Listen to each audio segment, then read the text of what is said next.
On the appointed morning in late January 2011, all the reenactors for the slave auction gathered inside the St. Louis Federal Courthouse, where the original Dred Scott trials had been held. A park ranger reviewed the complex logistics of the event. Amidst the nervousness, there was a great deal of levity and joshing among the participants across racial lines. An African-American man wearing manacles asked a white woman in a hoop skirt, "Now, am I supposed to be buying you, or are you supposed to be buying me? I just can't remember." Loud guffaws ensued. James, a burly white blacksmith who rode with the Hells Angels, joked wryly with the young Nathan, a young African-American man, "Now let me know if those manacles are tight enough. I can always make them tighter." In front of the courthouse, a multiracial crowd of hundreds of people had gathered, mainly alerted by local newspaper and television coverage. The park ranger spoke through the PA system, explaining that Lynch's slave market really had been located a block up Broadway, and that the manacled slaves would be approaching from that direction in a few minutes. As in so many historical reenactments, past and present tenses were frequently intermingled. Meanwhile, in the overhang of a bank building, the 9 slaves sheltered from the freezing wind. 2 young children who were to be sold were reminded by the adults not to smile when on the auction block. The group agreed they would softly sing the old spiritual "Wade in the Water" as they processed down Broadway towards the courthouse, and that they would utter cries of anguish. As they marched, the white sheriff and his deputies pushed them along and told them to quiet down. Photojournalists and TV crews circled round them as they walked. The crowd parted in awed silence as the slave procession approached and mounted the court steps. The sheriff announced that the estate sale would proceed as planned. The young man Nathan stopped struggling against his chains as prospective buyers opened up his mouth forcibly to examine his teeth.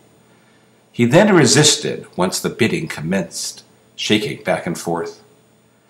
Once Nathan was sold, James the blacksmith marched him down to a waiting wagon to the street below. The children were brought forth as the auctioneer called out in the sing-song tobacco style of engineering. A white little girl standing near me in the crowd cried out, "Mommy, they're selling the children. Won't somebody stop this, Mommy?" Her mother hugged her tight and whispered words of comfort to her. On the steps, an older woman wailed as she was torn from her daughter.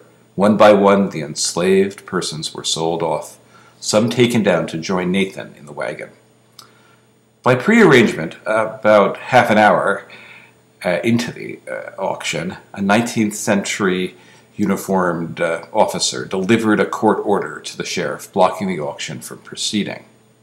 As soon as the auction was called off, the young man Nathan, who had been the first slave to be sold, was tightly and tearfully embraced by James, the white blacksmith, and by the white man who had purchased him.